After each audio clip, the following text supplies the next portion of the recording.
Episode തുടങ്ങുന്നത് തന്നെ നമ്മുടെ യൂനുവിനെയും അതേപോലെ തന്നെ അവൻ്റെ ഫ്രണ്ടിനെയും കാണിച്ചുകൊണ്ടാണ്. അവിടെ നമ്മുടെ യൂനു വരുന്നിട്ട് പറയും, അതായത് ഇപ്പോൾ ഹാങ് ആണെങ്കിൽ പറഞ്ഞിരിക്കുന്നത് തന്നെ അവൾക്കാണെങ്കിൽ ജീവിക്കാനുള്ള ചാൻസ് 50% കൂടുതലുണ്ട് എന്നല്ലേ. ഇത് കേൾക്കുന്നതും അവൻ്റെ ഫ്രണ്ടാണെങ്കിൽ പറയും, എടാ ഇതുകൊണ്ട് വേറൊരു ഗുണം കൂടിയുണ്ട്, എന്തായിരുന്നാലും അവളാണെങ്കിൽ ജീവിക്കാനുള്ള ചാൻസസ് കൂടുതലാണ്. നീ ഒരു കാര്യം ചെയ്യും, ആ യൂൻസങ്ങോയിട്ട് അവളെ അങ്ങ് ചേർത്ത് വയ്ക്കും. അപ്പോൾ പിന്നെ അവളാണെങ്കിൽ നിന്നെ ചീറ്റ് ചെയ്തു എന്നും പറഞ്ഞിട്ട് നിനക്ക് അവളുടെ കയ്യിൽ നിന്ന് പണവും എടുക്കുക. അതാകുമ്പോഴത്തേക്കും വേറെ ഇഷ്യൂസും ഇല്ല. സത്യം പറഞ്ഞാൽ നമ്മുടെ യൂനുവിനാണെങ്കിൽ ഇതൊക്കെ കേൾക്കുന്നത് അങ്ങോട്ട് ഇഷ്ടപ്പെടത്തില്ല. അവൻ എന്തൊക്കെ സഹിച്ചാലും ശരി, അവൻ്റെ വൈഫിനെ നമ്മുടെ യൂൻസങ്ങുമായിട്ട് ഒന്നിപ്പിക്കാനൊന്നും ഒട്ടും ആഗ്രഹിക്കുന്നില്ല. അതുകൊണ്ട് തന്നെ നമ്മുടെ യൂനു പറയും, അതൊന്നും ശരിയാവത്തില്ല, ഞാനാണെങ്കിൽ ഡിവോഴ്സ് തന്നെ നോക്കിക്കോളാം എന്ന്. ഇത് കേൾക്കുന്ന അവൻ്റെ ഫ്രണ്ടിന് മനസ്സിലാവും, അതായത് നമ്മുടെ യൂനുവിനാണെങ്കിൽ ഇപ്പോഴും നമ്മുടെ ഹാങ്ങിനെ ഭയങ്കര ഇഷ്ടമാണ് എന്ന്. അത് കഴിഞ്ഞിട്ട് കാണിക്കുന്ന നമ്മുടെ ഈ ചിയോളിനെയാണ്. അവനാണെങ്കിൽ ആ യൂൻസങ്ങിനെ പിടിച്ചുകൊണ്ട് വന്നിട്ടേ അവനാണെങ്കിൽ ഇവൻ്റെ കുറേ ഐഡിയാസൊക്കെ കാണിച്ചു കൊടുക്കുന്നതാണ്. അതായത് ബിസിനസ് പരമായിട്ട് ഓരോരോ ബിൽഡിങ് കെട്ടാനും അതിനൊക്കെ ആയിട്ട്. ഇതൊക്കെ കേൾക്കുന്നത് നമ്മുടെ യൂൻസങ് പറയും, നീ എന്തായിരുന്നാലും പ്ലാനിങ് ഒക്കെ ചെയ്യും, നമുക്ക് എന്തായിരുന്നാലും നോക്കാം എന്ന്. അത് കഴിഞ്ഞിട്ട് കാണിക്കുന്നതെന്ന് വെച്ച് കഴിഞ്ഞാൽ നമ്മുടെ ഹാങ്ങിൻ്റെ അമ്മയും അതേപോലെ തന്നെ ആ ഗ്രേസും കൂടി ഇരുന്ന് സംസാരിക്കുന്നതാണ്. അവിടെയാണെങ്കിൽ ഗ്രേസ് ഒരുപാട് കള്ളമൊക്കെ ഇവിടുത്തെ ഒന്ന് പറഞ്ഞു കൊടുക്കും. ഇവരാണെങ്കിൽ പറയും, അതായത് ചിയോളാണെങ്കിൽ ഇപ്പോൾ യൂൻസങ്ങിൻ്റെ പുറവെയാണ് അയാളുടെ കൂടെ എന്തെങ്കിലും ഒരു ബിസിനസ് ചെയ്യാൻ വേണ്ടിയിട്ട് എന്ന്. എന്നാൽ നമ്മുടെ ഈ യൂൻസങ് ആണെങ്കിൽ ഹാങ്ങിൻ്റെ ബെസ്റ്റ് ഫ്രണ്ട് ആണല്ലോ. അതുകൊണ്ട് തന്നെ ഹാങ്ങിനാണ് ഇവനെ കൊണ്ട് നല്ല ബെനിഫിറ്റ് ഒക്കെ കിട്ടാൻ പോകുന്നത്. ഇവളാണെങ്കിൽ എന്തൊക്കെയോ ബിസിനസ്സൊക്കെ ചെയ്യാൻ വേണ്ടിയിട്ട് പ്ലാൻ ചെയ്യുന്നുണ്ട്. ഇവൾ നല്ലതുപോലെ സക്സസ്ഫുൾ ആയി കഴിഞ്ഞാൽ ഉറപ്പായിട്ടും ചെയർമാൻ ആണെങ്കിൽ ആ CEO പദവി ഹാങ്ങിന് മാത്രമേ കൊടുക്കത്തുള്ളൂ. ഞാനാണെങ്കിൽ ആ ജോൽസിനെ പോയി കണ്ടായിരുന്നു. അയാൾ പറഞ്ഞതെന്ന് വെച്ച് കഴിഞ്ഞാൽ ഹാങ്ങിന് നല്ല ഉയർച്ചയ്ക്കുള്ള ചാൻസ് ഉണ്ട്. അവളാണെങ്കിൽ അവളുടെ കൂടെപ്പിറപ്പിനെയൊക്കെ തകർത്തിട്ട് മാത്രമേ ഉയർന്നു പോകത്തുള്ളൂ എന്നാ. സത്യം പറഞ്ഞാൽ നമ്മുടെ ഈ ഹാങ്ങിൻ്റെ അമ്മയുണ്ടല്ലോ, ആ ജോൽസ്യം പറയുന്നതിന് അതൊക്കെ ഭയങ്കര വിശ്വാസമാണ്. അവരാണെങ്കിൽ ഇതൊക്കെ ഇരുന്ന് കാര്യമായിട്ടിരുന്ന് ആലോചിക്കും. സത്യം പറഞ്ഞാൽ നമ്മുടെ ഈ ഗ്രേസ് ഉണ്ടല്ലോ, അവർക്കാണെങ്കിൽ എങ്ങനെയെങ്കിലും നമ്മുടെ ഹാങ്ങിൻ്റെ അമ്മേനെ ഇറിറ്റേറ്റ് ആക്കണം. ഇവരാണെങ്കിൽ ഓരോന്ന് പറഞ്ഞ് ഹാങ്ങിൻ്റെ അമ്മേനെ പേടിപ്പിക്കും. നമുക്കപ്പോൾ അവിടെ ഒരു കാര്യം മനസ്സിലാവും, അതായത് ഈ ഹാങ് ആണെങ്കിൽ ഒറ്റയ്ക്കൊന്നുമല്ല, അവരുടെ പുറകെയായിട്ട് നമ്മുടെ യൂൻസങ്ങും ഉണ്ട്. ഇപ്പോൾ ഇവരെല്ലാവരും ഒരു ടീമായിട്ടാണ് കേട്ടോ വർക്ക് ചെയ്യുന്നത്. അത് കഴിഞ്ഞിട്ട് കാണിക്കുന്നത് നമ്മളുടെ ഈ ഹാങ്ങിൻ്റെ അമ്മയാണെങ്കിൽ നേരെ ഹാങ്ങിനെ കാണാൻ വേണ്ടിയിട്ട് അവളുടെ വീട്ടിൽ വന്നിരിക്കുന്നതാണ്. ഹാങ് ആണെങ്കിൽ ഇപ്പോൾ ഭയങ്കര ടയേർഡായിട്ട് വരുമായിരുന്നു. അവൾക്കാണെങ്കിൽ എന്തോ വയ്യായികയുണ്ട്. ഉടനെ തന്നെ അവളെ കാണുന്നേ അവളുടെ അമ്മ എഴുന്നേറ്റ് എന്നിട്ട് ചോദിക്കും, നീയാണെങ്കിൽ ആ യൂൻസങ്ങിൻ്റെ കൂടെ ചേർന്നിട്ട് വലിയ ബിസിനസ്സൊക്കെ പ്ലാൻ ചെയ്യുവാണല്ലേ, എൻ്റെ മോനായിട്ടുള്ള ചിയോളിന് കൂടി കുറച്ച് അവസരം കൊടുക്കണം. ഞാൻ അറിഞ്ഞായിരുന്നല്ലോ നീയാണെങ്കിൽ അവൻ്റെ പ്ലാനിങ് ഒക്കെ എടുത്തിട്ട് ഓരോന്നൊക്കെ ചെയ്യാനുള്ള ഓരോ പരിപാടിയൊക്കെ ചെയ്തുകൊണ്ടിരിക്കുക എന്ന്. ഉടനെ തന്നെ നമ്മുടെ ഹാങ് ആണെങ്കിൽ അവളുടെ അമ്മയടുത്ത് പറയും, ഞാൻ അങ്ങനെ ഒന്നും ചെയ്തിട്ടില്ല അമ്മ, അമ്മയടുത്ത് ആരെങ്കിലും എന്തെങ്കിലും മോശമായിട്ട് പറഞ്ഞതായിരിക്കും, അമ്മ എന്നെ തെറ്റിദ്ധരിച്ച് വെച്ചേക്കുക എന്നവൾ പറയും. എന്നാൽ നമ്മുടെ ഹാങ്ങിൻ്റെ അമ്മയാണെങ്കിൽ അതൊന്നും കേൾക്കാൻ റെഡി ആവത്തില്ല. അവർ പറയും, എനിക്ക് അല്ലേലും ആദ്യം തൊട്ടേ അറിയാം നീ എന്ത് സെൽഫിഷാ എന്ന്. നിൻ്റെ മുമ്പിൽ ഒരാൾ മരിക്കാൻ കിടന്നാൽ കൂടി നീ അവരെ പറ്റി കെയർ ചെയ്യാതെ നിന്നെപ്പറ്റി മാത്രമേ ആലോചിക്കത്തുള്ളൂ. അതുകൊണ്ട് തന്നെ എനിക്ക് നന്നായിട്ട് അറിയാം നീ ഏത് ടൈപ്പാ എന്ന്. സത്യം പറഞ്ഞാൽ ഇതൊക്കെ കേൾക്കുന്നത് നമ്മുടെ ഹാങ്ങിന് ഭയങ്കര സങ്കടമാവും. എങ്കിലും അവൾ എന്തോ പറയാനാ, അവൾക്കാണെങ്കിൽ പെട്ടെന്ന് തല കറങ്ങുന്ന പോലെയൊക്കെ ഫീൽ ചെയ്യും. അവളിങ്ങനെ കറങ്ങി വീഴാനായിട്ട് ഒരുങ്ങുന്നേ അവിടെയായിട്ട് നമ്മുടെ യൂനു വരും. ഇവനാണെങ്കിൽ ഇത് കണ്ടുകൊണ്ട് വരുന്നേ വേഗം തന്നെ നമ്മുടെ ഹാങ്ങിനെ കയറി അങ്ങ് പിടിക്കും. എന്നിട്ട് അവനാണെങ്കിൽ ഹാങ്ങിൻ്റെ അമ്മയടുത്ത് പറയും, അതായത് ഹാങ്ങിന് ഇപ്പോൾ നല്ല സുഖമില്ല, അവൾ പിന്നീട് അമ്മയോട് സംസാരിക്കുമെന്ന്. സത്യം പറഞ്ഞാൽ നമ്മുടെ യൂനു ആണെങ്കിൽ അവളുടെ അമ്മയടുത്താണെങ്കിൽ ഇങ്ങനെ സംസാരിക്കാറില്ലല്ലോ. പെട്ടെന്ന് തന്നെ അവർ ഭയങ്കര ഷോക്കാവും. അവർ ചോദിക്കും, നീ ഇപ്പോൾ എന്നെ എതിർത്ത് സംസാരിക്കുവാണോ എന്ന്. അപ്പോൾ നമ്മുടെ യൂനു പറയും, എനിക്കിപ്പോൾ ഒന്നും ചെയ്യാൻ പറ്റത്തില്ല, ഇവക്ക് നല്ല സുഖമില്ല, ഇവക്ക് റെസ്റ്റ് എടുക്കണമെന്ന് പറഞ്ഞിട്ട് നമ്മുടെ യൂനു ആണെങ്കിൽ ഹാങ്ങിനെ കൊണ്ട് അകത്തോട്ട് വരും. ഇവനിത് ആദ്യമായിട്ടാണല്ലോ ഇങ്ങനെയൊക്കെ ചെയ്യുന്നത്. അങ്ങനെ നമ്മുടെ ഹാങ്ങിൻ്റെ അമ്മ അവിടെ നിന്നങ്ങ് പോവും. ഹാങ്ങിനാണെങ്കിൽ നമ്മുടെ യൂനു ഉണ്ടല്ലോ മെഡിസിനൊക്കെ എടുത്തു കൊടുക്കും. എന്നിട്ട് പറയും, നീ നിൻ്റെ ഈ അസുഖത്തിൻ്റെ കാര്യം നിൻ്റെ വീട്ടിൽ പറയണം, അവരെ ആരെയും നീ ഇത് അറിയിക്കാണ്ട് വെച്ചേക്കുന്നതിൻ്റെ റീസൺ എന്തുവാ, അവരിക്കാര്യം അറിയാനുള്ള എല്ലാ റൈറ്റും ഉണ്ട്. ഉടനെ തന്നെ നമ്മുടെ ഹാങ് പറയും, നീ ആവശ്യമില്ലാത്ത കാര്യമൊന്നും സംസാരിക്കേണ്ട, എനിക്കറിയാം എന്ത് ചെയ്യണോ എന്ന്. സത്യം പറഞ്ഞാൽ എനിക്കാണെങ്കിൽ അവരെ അറിയിക്കുന്നതിനോട് ഒരു താല്പര്യവും ഇല്ല. ഉടനെ തന്നെ നമ്മുടെ യൂനു ചോദിക്കും, നിനക്ക് ആ 1 ട്രില്യൺ ക്ലബ്ബിൽ കയറണം, അതിന് വേണ്ടിയിട്ടല്ലേ നീ ഇപ്പോൾ ഇങ്ങനെയൊക്കെ ചെയ്യുന്നത്. ഉടനെ തന്നെ നമ്മുടെ ഹാങ് പറയും, നീ ആദ്യമേ നിൻ്റെ കാര്യം നോക്ക്, ഞാൻ എൻ്റെ വീട്ടുകാരുടെ ഇക്കാര്യം റിവീലാക്കാത്തതിൻ്റെ മെയിൻ റീസൺ എന്ന് വെച്ചാൽ എൻ്റെ അച്ഛനും അമ്മയും ഓൾറെഡി ഒരു കുഞ്ഞിനെ നഷ്ടപ്പെടുത്തിയിട്ടിരിക്കുക. ഇനി അവർക്ക് രണ്ടാമതൊരാളെ കൂടി നഷ്ടപ്പെടുത്തുന്നത് ആലോചിക്കാൻ കൂടി പറ്റത്തില്ല. ആ ഒരൊറ്റ കാരണം കൊണ്ടാണ് ഞാൻ അവരുടെ അടുത്ത് പറയാത്തതെന്ന് പറയും. ഇത് കേൾക്കുന്നേ നമ്മുടെ യൂനുവിന് ഭയങ്കര സങ്കടമാവും. അവനാണെങ്കിൽ നമ്മുടെ ഹാങ്ങിനെ എങ്ങനെ സമാധാനിപ്പിക്കണമെന്ന് കൂടി അറിയത്തില്ലായിരുന്നു. അവനിങ്ങനെ നോക്കിക്കൊണ്ടിരിക്കും. അത് കഴിഞ്ഞിട്ട് കാണിക്കുന്നത് നമ്മുടെ യൂൻസങ്ങിനെയാണ്. അവനാണെങ്കിൽ ഇപ്പോൾ എന്തോ വലിയൊരു മാസ്റ്റർ പ്ലാൻ തന്നെ തയ്യാറാക്കിക്കൊണ്ടിരിക്കുന്നത്. അതായത് നമ്മുടെ ചെയർമാൻ്റെ കൂടെ ഭയങ്കര ക്ലോസ് ആയിട്ട് നിൽക്കുന്ന ഒരുപാട് ഷെയർ ഹോൾഡേഴ്സ് ഉണ്ടല്ലോ, അവരെ എല്ലാവരും സോപ്പിട്ടിട്ട് അവരുടെ കയ്യിൽ നിന്ന് അവരുടെ എല്ലാ ഷെയർ ഇവനങ്ങ് വാങ്ങിച്ചെടുക്കും. ഇവനിപ്പോൾ എന്തോ വലുതായിട്ട് പ്ലാൻ ചെയ്തുകൊണ്ടിരിക്കുവാണ്. അത് കഴിഞ്ഞിട്ട് കാണിക്കുന്ന നമ്മുടെ ചെയർമാൻ്റെ മോളുണ്ടല്ലോ, അതായത് നമ്മുടെ ഹാങ്ങിൻ്റെ ആൻറ്റി. അവരാണെങ്കിൽ അവരുടെ ബർത്ത്ഡേ ആയിട്ട് അവരുടെ അച്ഛനെ വിളിച്ചുകൊണ്ടൊരു സർപ്രൈസ് തരാൻ വന്നേക്കുക. എന്തുവാന്ന് വെച്ച് കഴിഞ്ഞാൽ ഈ ചെയർമാനാണെങ്കിൽ മൂത്തൊരു മോനുണ്ടല്ലോ, അവൻ്റെ പേരെന്ന് വെച്ച് കഴിഞ്ഞാൽ സിയോക്ക് എന്നാണ് കേട്ടോ. അയാളെ മീറ്റ് ചെയ്യിപ്പിക്കാൻ വേണ്ടിയിട്ടാണ്. ഇയാളെ കാണുന്നത് നമ്മുടെ ചെയർമാന് ഭയങ്കര ദേഷ്യമാവും. അയാളാണെങ്കിൽ വേഗം തന്നെ അവിടെ നിന്ന് പോകാനായിട്ടിരുങ്ങും. പെട്ടെന്ന് തന്നെ നമ്മുടെ ആൻറ്റി പറയും, അച്ഛൻ അങ്ങനെ പോവരുത്, എന്തായിരുന്നാലും സിയോക്കിൻ്റെ കൂടെ അച്ഛൻ എന്ത് പ്രശ്നമാണെന്ന് വെച്ചാൽ പറഞ്ഞ് സോൾവ് ആക്കണം എന്ന്. ഇപ്പോഴാണ് നമുക്ക് ഇവർക്കിടയിൽ എന്ത് പ്രശ്നം നടന്നതെന്ന് കാണിക്കുന്നത്.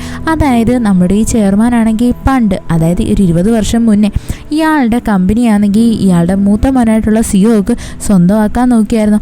അതായത് ഇയാൾക്കിട്ട് പാര വയ്ക്കാൻ നോക്കി. അപ്പോൾ ഇയാൾ പറയും, ഞാൻ ആരെ ക്ഷമിച്ചാലും എൻ്റെ സ്വന്തം മോനെ ഞാൻ എങ്ങനെയാണ് ക്ഷമിക്കുന്നത്, അതും എനിക്കിട്ട് പാര വയ്ക്കാൻ നോക്കിക്കഴിഞ്ഞാൽ അതിൻ്റെ പേരിൽ ഞാൻ എന്തെല്ലാം നഷ്ടപ്പെടുത്തി എന്നൊക്കെ നമ്മുടെ ചെയർമാൻ പറയും. അയാളാണെങ്കിൽ ഇയാളുടെ ഈ മൂത്ത മോനെ ക്ഷമ കൊടുക്കാനൊന്നും റെഡി ആവത്തില്ല. അയാൾ അവിടെ നിന്ന് ദേഷിച്ചങ്ങ് പോവും. അത് കഴിഞ്ഞിട്ട് കാണിക്കുന്നതെന്ന് വെച്ച് കഴിഞ്ഞാൽ നമ്മളുടെ ഹാങ്ങിൻ്റെ ആ കമ്പനിയാണ്. അവിടെയാണെങ്കിൽ 2 കസ്റ്റമേഴ്സ് വരും. അവരാണെങ്കിൽ എന്തോ മേക്കപ്പ് റിലേറ്റഡ് ആയിട്ടുള്ള പ്രോഡക്റ്റ് വാങ്ങിച്ചിട്ടാണ് വന്നേക്കുന്നത്. ഇവരവിടെ വന്നിട്ട് ഭയങ്കരമായിട്ട് പ്രശ്നം ഉണ്ടാക്കും. അതായത് അവിടുത്തെ സ്റ്റാഫ് അവരുടെ അടുത്ത് നല്ലതുപോലെ ബിഹേവ് ചെയ്തില്ല, അവർക്ക് റീഫണ്ട് വേണം, അങ്ങനെ ഇങ്ങനെയാണെന്നൊക്കെ പറഞ്ഞിട്ട് അവസാനം ആ സ്റ്റാഫിൻ്റെ മണ്ടയിലായിട്ട് കൈവയ്ക്കാനും വരും. സത്യം പറഞ്ഞാൽ ഇതും കണ്ടുകൊണ്ട് നമ്മുടെ ഹാങ് അതിലേ വരും. അവൾക്കാണെങ്കിൽ ഇത് കാണുന്നത് ഇഷ്ടപ്പെടത്തില്ല. അവൾ വേഗം തന്നെ ആ കസ്റ്റമറിൻ്റെ കയ്യിലായിട്ട് കയറി പിടിക്കും. ഉടനെ അയാൾ ചോദിക്കും, അല്ല നിങ്ങളിവിടെ വർക്ക് ചെയ്യുന്ന ആരെങ്കിലും ആണോ? എനിക്കാണെങ്കിൽ ഈ കമ്പനിയുടെ സിഇഒനെ കാണാം. ഉടനെ തന്നെ നമ്മുടെ ഹാങ് പറയും, ഞാൻ തന്നെയാണ് ഈ കമ്പനിയുടെ സിഇഒ, നിങ്ങൾക്ക് എന്തുവാ പ്രശ്നം? ഒപ്പം നമ്മുടെ ഈ കസ്റ്റമർ ആണെങ്കിൽ പറയാനായിട്ട് തുടങ്ങും, അതായത് ഞങ്ങൾക്ക് റീഫണ്ട് വേണം, ഞങ്ങൾക്ക് എന്തായിരുന്നാലും നഷ്ടപരിഹാരം കിട്ടിയേ പറ്റത്തുള്ളൂ എന്ന് പറഞ്ഞിട്ട് ആ കസ്റ്റമർ ഭയങ്കര വയലൻ്റ് ആവും. അയാളാണെങ്കിൽ അവിടെ ഉണ്ടായിരുന്ന വേറെയും കുറേ സാധനങ്ങളൊക്കെ തകർത്ത് കളയും. പെട്ടെന്ന് തന്നെ നമ്മുടെ ഹാങ് ആണെങ്കിൽ അയാളുടെ കൈ പിടിച്ചിട്ട് പറയും, നിങ്ങൾ എന്തായിരുന്നാലും ഞങ്ങൾക്ക് നഷ്ടപരിഹാരം തന്നേ പറ്റത്തുള്ളൂ, ഞങ്ങളുടെ കമ്പനിയിലെ പ്രോഡക്ട്സുകൾ എടുത്ത് നശിപ്പിച്ചേനെ എന്നും പറഞ്ഞിട്ട് ഇവളാണെങ്കിൽ അവിടുത്തെ സെക്യൂരിറ്റിനെ വിളിച്ചിട്ടേ ഇവരെ 2 പേരെയും അവിടെ നിന്നങ്ങ് പുറത്താക്കും. സത്യം പറഞ്ഞാൽ ഇവളിങ്ങനെ ഭയങ്കര മാസമായിട്ട് എൻട്രി ആയിട്ട് ഇങ്ങനെയുള്ള നല്ല നല്ല ഡയലോഗൊക്കെ അടിക്കുന്നതും അവിടെ നിൽക്കുന്ന എല്ലാവരും നമ്മുടെ ഹാങ്ങിനെ ഭയങ്കരമായിട്ടും പൊക്കി പറയും. അവിടെ നിൽക്കുന്ന സ്റ്റാഫ് ഉണ്ടല്ലോ, അവരും നമ്മളുടെ ഹാങ്ങിൻ്റെ അടുത്ത് ഒരുപാട് നന്ദിയൊക്കെ പറയും. അത് കഴിഞ്ഞിട്ട് കാണിക്കുന്നതെന്ന് വെച്ചാൽ നമ്മളുടെ യോനുവിൻ്റെ അച്ഛനെയാണ്.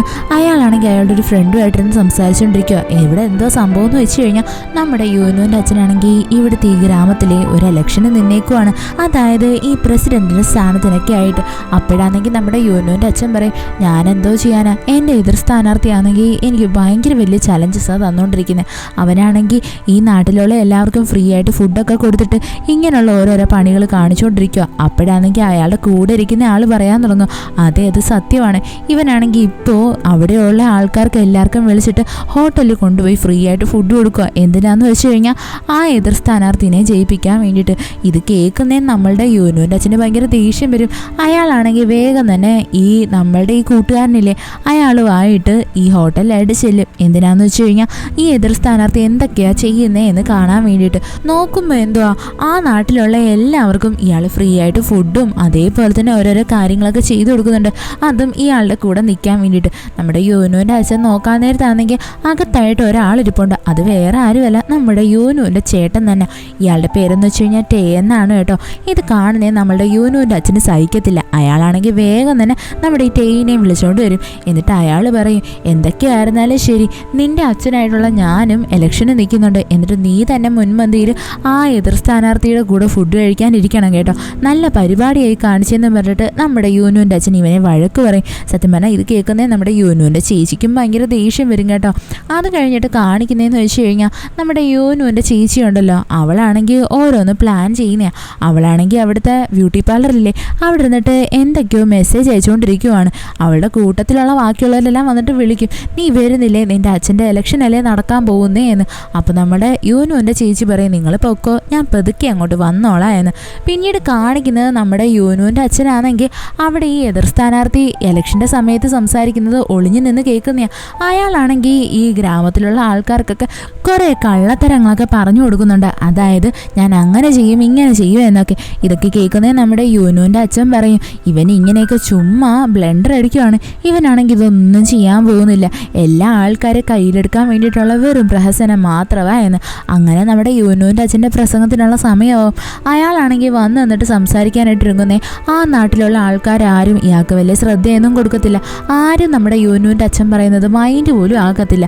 ഇയാളിങ്ങനെ ഓരോന്ന് പറയാനായിട്ട് തുടങ്ങുന്നേ അവിടെയുള്ള നാട്ടുകാർ ചോദിക്കും, അല്ല നിങ്ങളുടെ മരുമോളാണെങ്കിൽ വലിയ CEO അല്ലേ, അവൾ എവിടെ പോയി?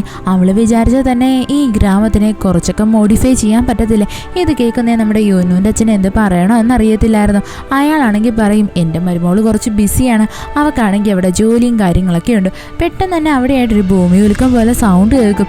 എന്തുവാന്നും പറഞ്ഞിട്ട് നമ്മുടെ യൂനുവിൻ്റെ ചേച്ചി എത്തി നോക്കുമ്പോൾ എന്തുവാ, ഒരുപാട് കാറും അതേപോലെ തന്നെ വാനും ഒക്കെ വന്ന് നിൽക്കും. എല്ലാം എവിടുന്നാന്ന് വെച്ചാൽ നമ്മുടെ ക്യൂൻസ് ഗ്രൂപ്പിൽ നിന്ന് തന്നെയാണ്. പെട്ടെന്ന് തന്നെ ഒരു കാറ് വന്ന് നിന്നിട്ട് അതിൽ നിന്ന് ഒരാൾ ഇറങ്ങി വരും. അത് വേറെ ആരുമല്ല, നമ്മളുടെ ഹാങ് തന്നെയാണ്. ഇവളെ കാണുന്ന ആ ഇലക്ഷൻ അറ്റൻഡ് ചെയ്യാൻ വരുന്ന ആൾക്കാരില്ലേ, അവരെല്ലാവരും ഭയങ്കര ഷോക്കായി പോകും. എന്താണെന്ന് വെച്ച് കഴിഞ്ഞാൽ തൊട്ട് മുന്നേ അല്ലേ നമ്മുടെ ഹാങ്ങിനെ പറ്റി ഇവരങ്ങോട്ട് പറഞ്ഞ് നാക്കെടുത്തിട്ടത്. അപ്പോഴത്തേക്കും അവൾ ഇവിടെ പ്രത്യക്ഷപ്പെട്ടു. ഇത് കാണുന്നതും എല്ലാവരും ഭയങ്കര ഷോക്കായിപ്പോൾ വേഗം തന്നെ നമ്മുടെ ഹാങ് ആണെങ്കിൽ യൂനുവിൻ്റെ അച്ഛനെ കാണാൻ വേണ്ടിയിട്ട് ആ ഇലക്ഷൻ ഹാളിലെ അതിൻ്റെ അകത്തായിട്ട് കയറി വരും. എന്നിട്ട് അവളാണെങ്കിൽ പറയും, അച്ഛൻ്റെ ബർത്ത്ഡേക്ക് എനിക്ക് വരാൻ പറ്റിയില്ല, എനിക്കത് അറ്റൻഡ് ചെയ്യാത്തതിൽ നല്ല സങ്കടമുണ്ട്, അതുകൊണ്ട് തന്നെ ഞാനിപ്പോൾ ഇവിടോട്ട് വന്നത് എന്ന് പറയും. കൂട്ടത്തിൽ തന്നെ അവൾ പറയും, ഞാനാണെങ്കിൽ എല്ലാവർക്കും വേണ്ടിയിട്ട് നല്ല നല്ല ഗിഫ്റ്റ്സും കൊണ്ടുവന്നിട്ടുണ്ട് എന്നും പറഞ്ഞിട്ട് അവൾ അവിടെയുള്ള എല്ലാ നാട്ടുകാർക്കും നല്ല എക്സ്പെൻസീവ് ആയിട്ടുള്ള കുറേ ഗിഫ്റ്റൊക്കെ കൊടുക്കും. സത്യം പറഞ്ഞാൽ ഇത് കാണുന്നേ നമ്മളുടെ ടേയും എല്ലാവരും ഭയങ്കര ഷോക്കായിപ്പോൾ ഉടനെ തന്നെ നമ്മുടെ യൂനുവിൻ്റെ ചേട്ടനാണെങ്കിൽ അവൻ്റെ ചേച്ചിയെടുത്ത് ചോദിക്കും, എന്നാലും ഇവളെ എങ്ങനെയാണ് ഇവിടെ വന്നത് എന്ന്. അപ്പോൾ നമ്മുടെ യൂനുവിൻ്റെ ചേച്ചി പറയും, അത് ഞാനാ അവൾക്ക് മെസ്സേജ് അയച്ചത്. അതായത് എൻ്റെ അച്ഛനാണെങ്കിൽ ഇന്ന് ചെറിയൊരു ഇലക്ഷൻ അറ്റൻഡ് ചെയ്യുന്നുണ്ട്, നീ ഇവിടോട്ട് വന്നാൽ നല്ല ഉപകാരമായിരുന്നു, നീ ഇവിടോട്ട് വരാ എന്ന് പറഞ്ഞതല്ലേ, വന്നിരുന്നെങ്കിൽ എൻ്റെ അച്ഛൻ ജയിക്കാനുള്ള എല്ലാ ചാൻസസും ഉണ്ട് എന്ന്. ഇതറിഞ്ഞിട്ടാണ് നമ്മളുടെ ഹാങ് ആണെങ്കിൽ വേഗം തന്നെ ഇവിടെ ആയിട്ട് വന്നത്. അങ്ങനെ ഇവിടെ വന്നതിൻ്റെ പേരിൽ നമ്മുടെ യൂനുവിൻ്റെ അച്ഛനാണെങ്കിൽ ഇലക്ഷനൊക്കെ ജയിക്കും. അങ്ങനെ ഇവിടെ വലിയ പാർട്ടി തന്നെ നടക്കും. എല്ലാവരും ഭയങ്കര ഹാപ്പി ആയിരുന്നു. സത്യം പറഞ്ഞാൽ ഇത് കണ്ടുകൊണ്ടിരിക്കുന്ന നമ്മുടെ യൂനുവിൻ്റെ അമ്മയുണ്ടല്ലോ, വേഗം തന്നെ യൂനുവിനെ വിളിച്ചിട്ട് ചോദിക്കും, എടാ നീ അറിഞ്ഞില്ലായിരുന്നോ ഹാങ് ഇവിടെ വന്നിട്ടുണ്ട്, അവളാണെങ്കിൽ ഇവിടെ എല്ലാവരെയും നല്ലതുപോലെ ഹാപ്പിയാക്കി എന്നൊക്കെ പറയും. ഇത് കേൾക്കുന്നേ നമ്മുടെ യൂനു ഭയങ്കരമായിട്ട് ഞെട്ടിപ്പോവും. അവൻ വിചാരിക്കും, എന്നാൽ ഹാങ് അവിടെ എന്തെടുക്കുക എന്ന്. അവൻ ചോദിക്കും, അല്ല അവൾ എന്തോത്തിനാണ് അവിടോട്ട് വന്നത്, ഞാനിപ്പോൾ തന്നെ അവിടോട്ട് വരാമെന്ന് പറഞ്ഞിട്ട് യൂനു വേഗം തന്നെ അവിടെ നിന്ന് ഇറങ്ങും. അത് കഴിഞ്ഞിട്ട് കാണിക്കുന്ന നമ്മുടെ ഹാങ് ആണെങ്കിൽ യൂനുവിൻ്റെ വീട്ടിലായിട്ട് വരുന്നതാണ്. അവിടെയാണെങ്കിൽ നമ്മുടെ യൂനുവിൻ്റെ കുറേ ഫോട്ടോസും കാര്യങ്ങളൊക്കെ ഉണ്ടായിരുന്നല്ലോ. അവളാണെങ്കിൽ അവൻ്റെ റൂമിൽ കയറിയിട്ട് എല്ലാം ഒന്ന് നോക്കും. ഡ്രോയർ തുറന്ന് നോക്കുമ്പോൾ എന്തുവാ, അതിൻ്റെ അകത്തായിട്ടൊരു ഹെഡ്സെറ്റും കാര്യമൊക്കെ ഉണ്ട്. പെട്ടെന്ന് തന്നെ നമ്മളുടെ ഹാങ് ആണെങ്കിൽ അതെടുത്ത് നോക്കും. അവൾക്കത് കാണുന്നേ ഭയങ്കര സന്തോഷമാവും. അങ്ങനെ അവൾ ആ വീടിൻ്റെ പുറത്തായിട്ട് വന്നിട്ട് അതിൻ്റെ ഹെഡ്സെറ്റ് വെച്ച് പാട്ട് കേൾക്കാനായിട്ട് ഒരുങ്ങും. ആ സമയത്ത് അവിടെയായിട്ട് ഒരു കൊച്ചു ഇറക്കം വരും. അവനാണെങ്കിൽ വന്ന ഉടനെ നമ്മളുടെ ഹാങ്ങിനെ കണ്ടിട്ട് ചോദിക്കും, അല്ല നിങ്ങളാരാ, ഞാൻ നിങ്ങളെ ഇതുവരെ ഇവിടെ കണ്ടിട്ടില്ലല്ലോ. ഉടനെ തന്നെ നമ്മുടെ ഹാങ് പറയും, ഞാൻ അങ്ങനെ ഇങ്ങനെയൊന്നും ഇവിടെ വരാറില്ല, ഞാനെന്ന് പറഞ്ഞാൽ ഈ വീട്ടിലുള്ള യൂനുവിൻ്റെ വൈഫാണ്, ഞാൻ കുറച്ച് ദൂരെയാണ് താമസിക്കുന്നത്. ഇത് കേൾക്കുന്നേയും ഈ കൊച്ചിറക്കം പറയാനായിട്ട് തുടങ്ങും, അയ്യോ നിങ്ങളായിരുന്നു യൂനുവിൻ്റെ ഭാര്യ, ഞാനെന്ന് വെച്ച് കഴിഞ്ഞാൽ ഈ വീട്ടിലുള്ള ടേയുടെ മോനാണ്, അതായത് നമ്മുടെ യൂനുവിൻ്റെ ചേട്ടൻ്റെ മോൻ.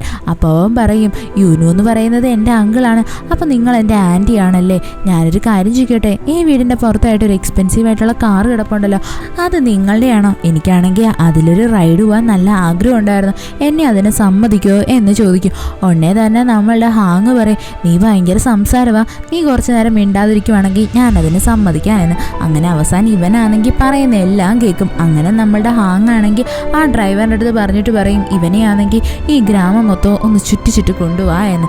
സത്യം പറഞ്ഞാൽ ഈ കാർ അവിടെ നിന്ന് പോകുന്നതും നമ്മളുടെ ഹാങ് ഉണ്ടല്ലോ, അവളുടെ കയ്യിൽ നിന്ന് ഹെഡ്സെറ്റും വെച്ചിട്ട് തിരിഞ്ഞ് നടക്കുന്നതാണ്. പെട്ടെന്ന് തന്നെ അവളുടെ കയ്യിൽ ഹെഡ്സെറ്റ് അങ്ങ് താഴേക്ക് വീഴും. നമ്മുടെ ഹാങ് ആണെങ്കിൽ അതങ്ങോട്ട് തിരിഞ്ഞിട്ട് ആ ഹെഡ്സെറ്റ് എടുക്കാനായിട്ട് ഒരുങ്ങുന്നത്. പെട്ടെന്ന് തന്നെ അവിടുത്തെ സ്ഥലം അങ്ങ് ചേഞ്ച് ആവും. അതായത് നമ്മളുടെ ഹാങ്ങിനാണെങ്കിൽ ഇപ്പോൾ ഓർമ്മയേ ഇല്ല അവൾ എവിടാ നിൽക്കുന്നേന്ന്. അവളുടെ കാലിൽ മൊത്തം ചെളി പറ്റിയിരിക്കുവാണ്. പോരാത്തതിന് അവളുടെ കാലിൽ അങ്ങും ഇങ്ങുമായിട്ട് നല്ല മുറിവുകളും പറ്റിയിട്ടുണ്ട്. നമ്മുടെ ഹാങ്ങിനെ അറിയത്തില്ല അവളിപ്പോൾ എവിടെയാണ് എന്തിനാ വന്ന് നിൽക്കുന്നേന്ന്. സത്യം പറഞ്ഞാൽ നമ്മുടെ ഹാങ്ങാണെങ്കിൽ ഭയങ്കരമായിട്ടും പേടിച്ചു പോയായിരുന്നു. അവൾ ചുറ്റിനും നോക്കുമ്പോൾ അവളുടെ അടുത്തായിട്ട് ഒറ്റ മനുഷ്യൻ പോലും ഇല്ല. അവളാണെങ്കിൽ ഭയങ്കരമായിട്ടും കിടന്ന് കരയാനായിട്ട് തുടങ്ങും. ഈ എപ്പിസോഡ് ഇവിടെ വെച്ച് അവസാനിക്കുന്നു. ഇഷ്ടപ്പെട്ട ഫ്രണ്ട്സിന് ഷെയർ ചെയ്യാൻ മറക്കല്ലേ. വീഡിയോ എങ്ങനെ ഉണ്ടായിരുന്നെന്ന് കമൻറ്റ് ചെയ്ത് അറിയിക്കുക. It's signing off MDC.